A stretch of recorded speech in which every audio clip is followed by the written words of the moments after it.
Ahora viene una segunda etapa, abrir las puertas de mis restaurantes. Julio, gracias por acompañarnos y continuamos en este segundo capítulo, una pequeña continuación de ese primero.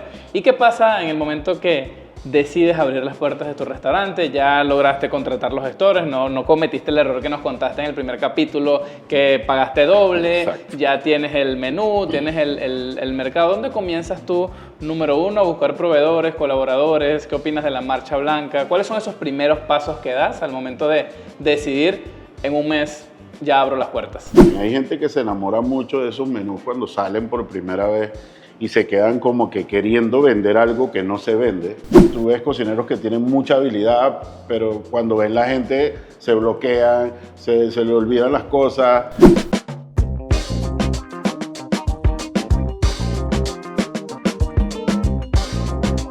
Bienvenidos a un segundo episodio de este podcast gastronómico. En el primer episodio estuvimos conversando sobre qué hacer al momento de tener una idea de restaurante. Si eres chef, mesero, cocinero o cualquier persona que tiene algo que ver con el rubro de restaurante, y en algún momento se te ocurrió iniciar un proyecto gastronómico, y quedamos en la parte de la permisología, de cómo, bueno, ya tienes el local, la puesta en marcha, ya verificaste el mercado, tienes el menú. Ahora viene una segunda etapa, abrir las puertas de mis restaurantes. Julio, gracias por acompañarnos y continuamos en este segundo capítulo, una pequeña continuación de ese primero. ¿Y qué pasa en el momento que decides abrir las puertas de tu restaurante? Ya lograste contratar los gestores, no cometiste el error que nos contaste en el primer capítulo, que pagaste doble. Exacto. Ya tienes el menú, tienes el mercado. ¿Dónde comienzas tú, número uno, a buscar proveedores, colaboradores? ¿Qué opinas de la marcha blanca? ¿Cuáles son esos primeros pasos que das al momento de decidir en un mes ya abro las puertas? Bueno, los primeros pasos, como todo, tienes que armar pues tu estructura de cocina, en este caso de bar. Si vas a tener un bar, tienes que tener todo bien estructurado, bien armado. Tienes que tener personal contratado. ¿Qué pasa? Ese es un tema. Contratar personal está entre las prioridades de cuando vamos a abrir un negocio. Es muy importante tener personal contratado ya previamente para poder hacer todas las pruebas que hay que hacer en el restaurante. No se abre de un día para otro. Tenemos que probar los equipos, tenemos que probar los tiempos de lo que vamos a hacer, tenemos que ver cómo ubicamos cada cosa en la cocina para que seamos más eficientes. Pero después que tenemos eso en la primera fase, pues definitivamente vamos ajustando, ¿no? Vamos haciendo el tema de que ya eso debe estar hecho previamente, ¿no? El tema de costos, de hacer tus listas, tus cartas, tus fichas menú, tener todo ahí bien costeado para saber cómo va cada cosa, tener tus recetas, que todos, pues, los que entren a trabajar entiendan cómo se hacen las cosas en tu restaurante. Y marcando esa línea, pues por ahí ya, después que tienes todo ajustado, que para la bajada no creo que vayas a tener el 100% controlado, sobre todo cuando es tu primera vez que armas un restaurante, pues ya lo que tienes que atreverte, ¿no? A abrir y sobre la marcha de estar muy pendiente de los pequeños detalles que van a ir surgiendo, ¿no? ¿Cuánto tiempo antes recomiendas contratar al personal que te va a acompañar en esta apertura? Dependiendo de la propuesta gastronómica que tú vayas a ofrecer en tu restaurante. Si tú tienes, por lo menos el caso mío acá, que tengo una cocina donde todo lo preparamos al momento y es comida de sartén, comida hecha al momento, por lo menos unas 3 semanas, un mes antes, tenerlo, entrenarlo, sobre todo si tienes una variedad, por lo menos yo tengo variedad de arroces, de salsas, no sé qué, entonces sí es bueno entrenar al personal con una previa de por lo menos un mes, ¿no? Ahora, si el modelo de negocio es más de fast food, de papas fritas, pollo frito, etcétera, pues es más fácil explicarlo y lo puede hacer eventualmente la persona que contrata lo va a entender mucho más rápido, ¿no? Porque ya tú le das todo básicamente masticado. Aquí no, aquí tendríamos que seguir recetas y toma tiempo, ¿no? Toma tiempo. ¿Qué opinas de la marcha blanca, que lo hacen en algunos restaurantes como para verificar lo que dices, que todo esté funcionando de buena manera? ¿Cómo recomiendas hacerlo? ¿Recomiendas hacerlo? Sí, definitivamente yo estoy súper de acuerdo que eso hay que hacerlo, porque así tú vas a entender el funcionamiento ya digamos ya, cuando tú entrenas y vas al juego, ¿no? Ya vas al juego, necesitas jugar. Y necesitas hacer todos esos ajustes, necesitas que la gente venga, necesitas llevar gente, vamos, probar, ajustar, ver el performance quizás de cada uno de tus colaboradores cuando estás en la marcha, ¿no? Porque tú ves, por lo menos en experiencias, tú ves cocineros que tienen mucha habilidad, pero cuando ven la gente se bloquean, se le olvidan las cosas y entonces tú tienes que también ir evaluando cuáles son esas características y fortalezas que tiene tu equipo, ¿no? Para saber hacia dónde tú tienes que mover un poquito la carga cuando se te llena el restaurante. ¿Qué pasa, Julio, cuando abres el restaurante? Tiene de alguna manera ventas, pero pasan los meses y te das cuenta que no está siendo tan rentable como tú esperabas. ¿Qué atacas tú como chef, como cocinero y también como consultor gastronómico? Yo creo que lo primero que empiezas tú a ver es, tienes que empezar a depurar también. Hay gente que se enamora mucho de esos menús cuando salen por primera vez y se quedan como que queriendo vender algo que no se vende. Yo creo que ese es el primer error y se ve mucho en la industria, ¿no? Es que yo quiero vender eso porque es que es lo que yo quiero vender y básicamente esto no funciona así. Y va mucho con lo que hablábamos en el primer capítulo de, bueno, tienes que caminar, ver qué es lo que le gusta a la gente y escuchar mucho eso. Clave, tienes que tener 2, 3 platos que tengan la mejor rentabilidad, que sea una relación precio-valor, que la gente lo vea, lo pague y que te deje muy buen margen de utilidad. Eso es importante, muchísima gente no lo ve así, entonces tratan de mantener siempre como que todos los productos en el mismo nivel, ¿no? Aquí yo tengo platos que no tengo el mismo margen de ganancia que otros, pero tengo que tenerlo y a la gente les gusta, entonces siempre el tema de entender el menú para hacerlo más rentable es sumamente importante, ¿no? Cuando hace esas cosas. Y si tú ves que te está pasando algo de esto, que tú ves que a pesar de que vendes no llega al número o algo, yo creo que hay algo que no estás haciendo bien, o no sacaste bien tus costos, o estás vendiendo muy barato, no le estás dando el valor correcto, o de repente estás usando los insumos más costosos, ¿no? En tu caso, una de las limitantes que yo he visto con mis clientes es el tema de cómo conseguir un buen recurso humano. ¿Dónde buscas tú esas personas? Entiendo que aparte de que has tenido varios restaurantes, también te ha tocado buscar personal para los proyectos en los que has sido chef ejecutivo. Sí, hombre. ¿Cómo, en tu caso sé que estás en el medio, tienes muchos cocineros en tu WhatsApp y quizás sería un poquito más sencillo porque hay como un entorno que propicia el hecho, pero también sé que en algunos momentos no es así. ¿Qué recomendaciones le das a esas personas que tienen el concepto, les está yendo bien, pero no logran salir de la operación porque no consiguen colaboradores buenos, por decirlo de alguna manera, o gente confiable que trabaje y luche por ese proyecto con ellos? Pero fíjate que te voy a decir algo que leía en estos días y me parece muy acertado. En esta industria sufre mucho de que tú entrenas a tu cocinero, a tu jefe de cocina, tú lo haces, lo tienes, pasa 1 año, 2 años, le das sus bonificaciones, etcétera, etcétera, y se lo llevan a otro lado, él consigue otra oportunidad. Me parece súper bien el crecimiento de cada uno de ellos, pero uno como dueño del restaurante es el que sufre, porque tú dices, ese jefe de cocina que ya lo tenía entrenadito, el pelado súper, entendía todo, desde que abre la puerta hasta el final del último cuartito que hay aquí, el tipo se te va. Y entonces en Panamá sucede algo muy interesante, que en Panamá se te van por $50, por $100, por esto. Entonces, a veces no, yo creo que siempre es como bien injusto con nosotros, ¿no? Entonces tienes muy buenos cocineros, le das muy buen trato, pero no sé. Y es una industria que como sufre tanto y como hay tanta rotación, no es fácil realmente al final desconectarse del negocio y dejarlo en las manos de la gente. O también tendrías que contratar mucha gente como para evitar que te suceda eso, pero por lo menos desde mi forma de llevar mi negocio yo no podría hacer eso. Si hay lugares grandes que tienen un staff de cocina gigantesco y hay muchísima gente talentosa, pero eso cuesta dinero. Bueno, y en ese caso, cuando tú dices, tengo pocas personas, con más razón tienen que ser buenos colaboradores, Sí, porque son claro. pocos, pero tienen que cumplir su rol para que funcione la cocina. Claro.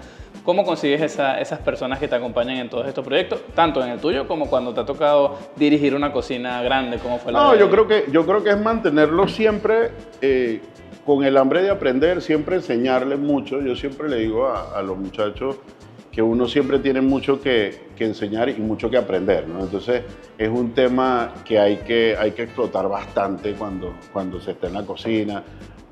Conocer el perfil de la persona, si está entusiasmado, si realmente quiere aprender a cocinar, si tú lo ves que se interesa. Llevar un poquito las cosas hacia donde se interese, ¿no? Esta persona, para que definitivamente no se quiera ir, ¿no? Y obviamente pues con las condiciones ya que todo el mundo sabe, es un tema salarial que sea justo, ¿ya? Con sus condiciones, su comida, sus espacios de tiempo y todo eso para mantener el ambiente, la armonía y sobre todo que mantengan el interés, ¿no? Yo creo que el interés es lo que más rápido se pierde en esta industria por alguna razón, pero sí es muy frecuente eso, ¿no? Y lo escucho mucho de muchísimos colegas, amigos que me dicen exactamente lo mismo. ¿Qué tomas en cuenta en el momento de tener un buen colaborador para ese punto en donde decides dejar sola la cocina o solo el local y que dice, ok, aquí te dejo la llave, bien sea que tú abras, cierres o que puedas estar solo en el funcionamiento, indistintamente del nivel, coordinador, gerente, encargado, chef?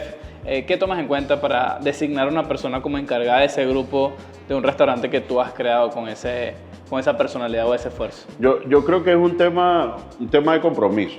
Yo creo que uno sí tiene que ceder cierto espacio y confiar, ¿no? Tienes que confiar, obviamente, previo a todo eso, ya has conversado con la persona, ya te has integrado un poquito más, ya sabes que la persona sí es capaz, tiene el potencial, tiene el interés, tiene ese sentido de pertenencia y quiere que realmente el negocio funcione.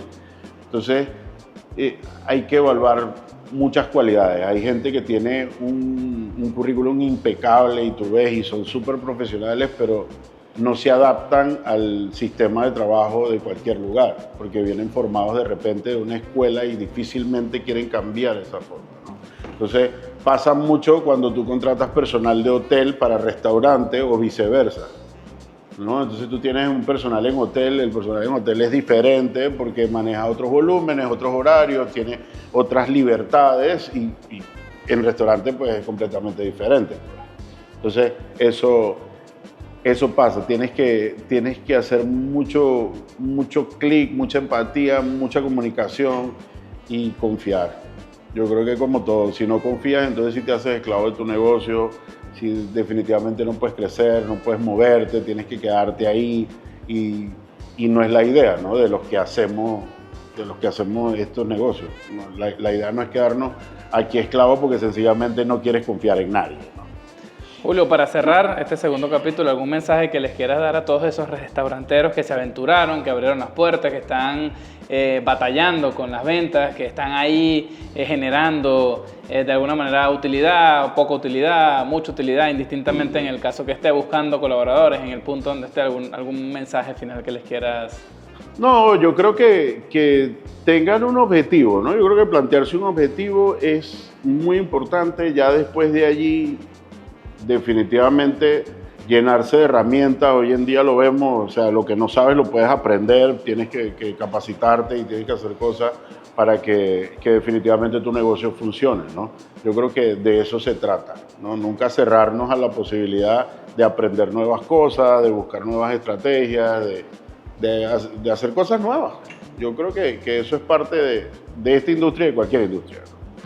Recuerden seguir este canal, seguirnos en nuestras redes sociales, @MichaelSnor. En la descripción de este video te vamos a dejar nuestras redes sociales y también nuestro enlace al grupo de WhatsApp. ¿Dónde te pueden seguir, Julio? @JulioLoli, @LimadelWest, todo ahí. Cuantos me siguen, ahí me... Muchas gracias y nos vemos en el próximo capítulo. Bueno, y Michael pensó que se iba a salvar de las 5 preguntas. Así como él me las hizo, ahora me toca a mí. Así que bueno, Michael, de entrevistador a entrevistado. Eso. Vienen 5 preguntas para ti Dime, a ver, ¿cuál ha sido el cliente más insoportable que has tenido y cómo reaccionaste? Bueno, justamente he conversado de ese tema con varias personas. A veces los clientes que tengo en diferentes servicios que presto, incluso restaurantes, piensan que por comprarnos nos están haciendo un favor, ¿no? Cuando nosotros estamos dando un servicio al cliente. Entonces me ha pasado muchísimas veces. Acudo a la respiración y a la inteligencia emocional, entendiendo que esa persona no necesariamente está valorando todo el esfuerzo que hay detrás de la preparación de un plato y que simplemente su desconocimiento lo hace actuar de una manera incorrecta y fluyo y entiendo que no es personal. Sí, yo creo que eso es importante, ¿no? Que no tomárselo uno personal. Exacto. Ahora, así tú sabes, aquí en la industria le has sentido como de repente una envidia, un gustito, una admiración por un restaurante y tú ya como de qué chuleta, yo quisiera hacer así lo más más, pero no sé. ¿Te ha pasado con algún restaurante? Que Sí, de hecho pienso que el mercado panameño, yo como inmigrante, el mercado panameño es bien cerrado y sobre todo el de ustedes, los chefs. O sea, ustedes entre ustedes se apoyan muchísimo, pero también son muy herméticos. O sea, digo, para los eventos, para las activaciones, para los apoyos, sí se apoyan entre el gremio, pero cualquier otra persona que no necesariamente venga referida o esté dentro del círculo se le dificulta un poco, son bien herméticos. Entonces definitivamente sí, siento que no hay tanta apertura y me ha costado por dos. Número uno, por no estar en el gremio gastronómico de chef, yo no soy chef, soy ingeniero, y número dos, por aparte de ser inmigrantes. Eso tengo esas dos limitantes en el mercado panameño con muchos restaurantes en particular. Tú eres uno de los pocos que me ha abierto las puertas por esa afinidad y aparte porque la marca que llevo es Sí. Ahora, de lo que tú hayas invertido así, ¿cuál ha sido como la peor inversión que has hecho en algo que tú a estas alturas puedes considerar que no debiste haber hecho? Bueno, muchas, como hablábamos, muchas pérdidas. Justo en el camino a grabar este podcast hablaba con un cliente y él me decía que había montado un restaurante, había perdido casi $250,000 y yo justamente hablaba con él hace unas semanas al respecto y le decía que ese no era el camino, ese restaurante que no es un restaurante en Estados Unidos.